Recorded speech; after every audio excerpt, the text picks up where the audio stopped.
Leitura diária. Livro de Ester, capítulo 8.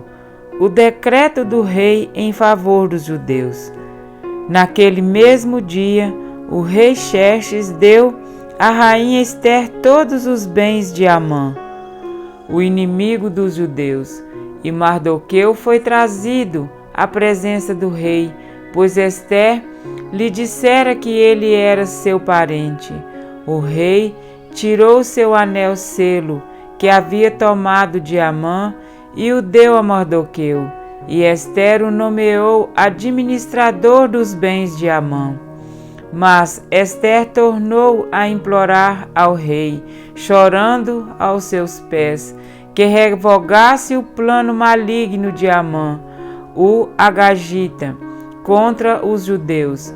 Então o rei estendeu o cetro de ouro para Ester, e ela se levantou diante dele e disse: Se for do agrado do rei, se posso contar com o seu favor, e se ele considerar justo, que se escreva uma ordem, revogando as cartas que Amã, filho do agagita, Amedata, escreveu para que os judeus fossem exterminados em todas as províncias do império.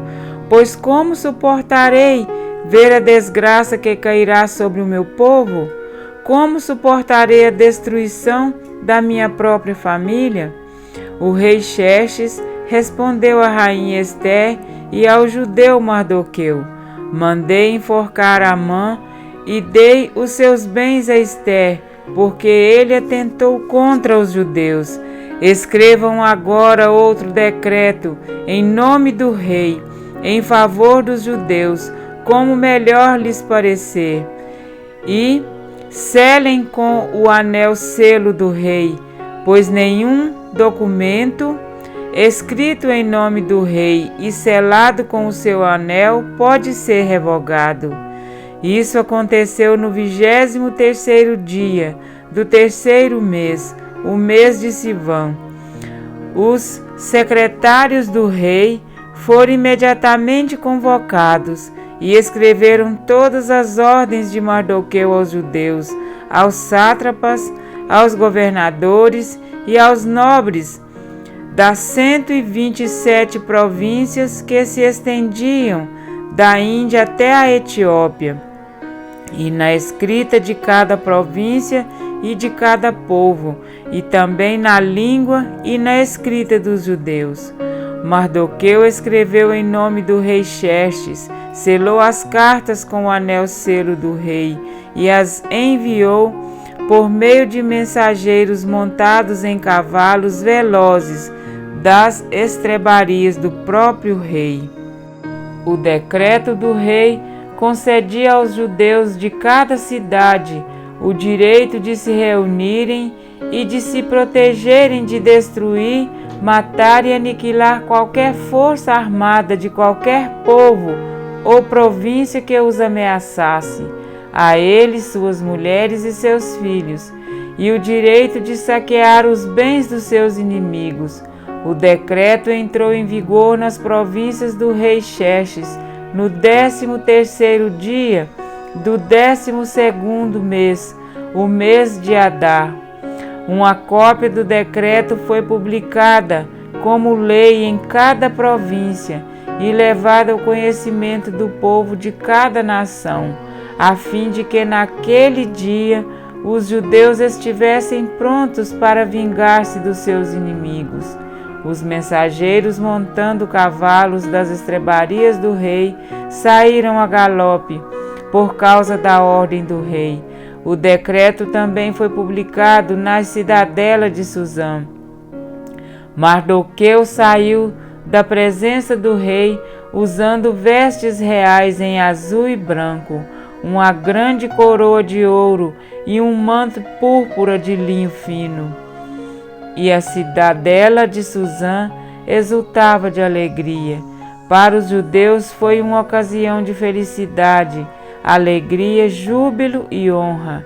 Em cada província e em cada cidade, onde quer que chegasse o decreto do rei, havia alegria e júbilo entre os judeus, com banquetes e festas. Muitos que pertenciam a outros povos do reino tornaram-se judeus, porque o temor dos judeus tinha se apoderado deles. Amém? Para refletir.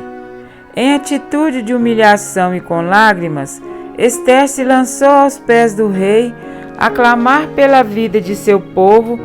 Pela segunda vez, ela colocou sua própria vida em risco e pela segunda vez, Assuero lhe estendeu o cetro de ouro. O seu pedido de que fosse revogado o decreto concebidos por Amã, os quais ele escreveu para aniquilar os judeus, não pôde ser atendido, visto a força normativa da lei persa, porque os decretos feitos em nome do rei e que com o seu anel se selam, não se podem revogar. Mas o desejo de sua amada rainha não ficaria sem resposta. Um novo decreto foi autorizado por Assuero e ditado por Mardoqueu, de que os judeus tinham autorização legítima de se defender dos algozes que se levantassem contra eles. Foi um tempo de angústia, expectativa, mas a figura de Mardoqueu, vestido como um rei, encheu o coração do povo de alegria e esperança, e muitos dos povos da terra se fizeram judeus, porque o temor dos judeus tinha caído sobre eles. Através da visão espiritual de Ester e de Mardoqueu, todo o povo e até estrangeiro foram beneficiados. Duas pessoas que creram no poder de um Deus que remove reis e estabelece reis, que dá sabedoria aos sábios e entendimento aos inteligentes. Daniel 2, 21. Mesmo após 70 anos do cativeiro de seu povo, o Senhor provou que, mesmo em face de uma cultura pagã e idólatra, ele conservava em integridade aqueles que o temem e o invocam.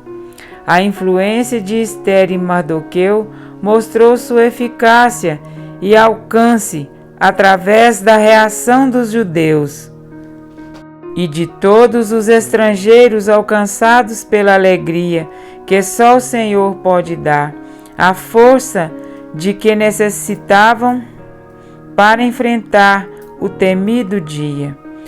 Jesus publicou em seu próprio sangue o edito que nos garante a vida eterna e o selou com sua graça. Nele podemos encontrar a força e o poder de que necessitamos para afugentar o inimigo.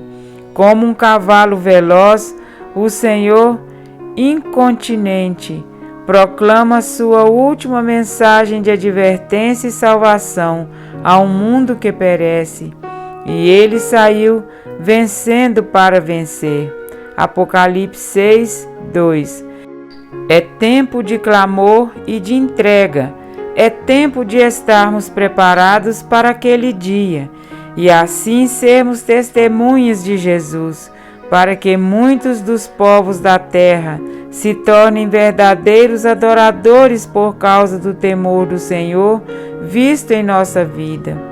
Dentro em breve, como aqueles judeus, seremos perseguidos por causa da lei do Senhor, mas o mesmo cuidado e alegria do passado nos é prometido no futuro. E a todos quantos se encontram na Babilônia deste mundo, ainda lhes resta um convite: retirai-vos dela, povo meu. Apocalipse 18, 4. E também uma linda promessa aos estrangeiros que se chegam ao Senhor para o servirem e para amarem o nome do Senhor, sendo deste modo servos seus. Sim, todos os que guardam os meus mandamentos, não profanando, e abraçam a minha aliança, também os levarei ao meu santo monte e os alegrarei na minha casa de oração. Assim diz o Senhor Deus, que congrega os dispersos de Israel.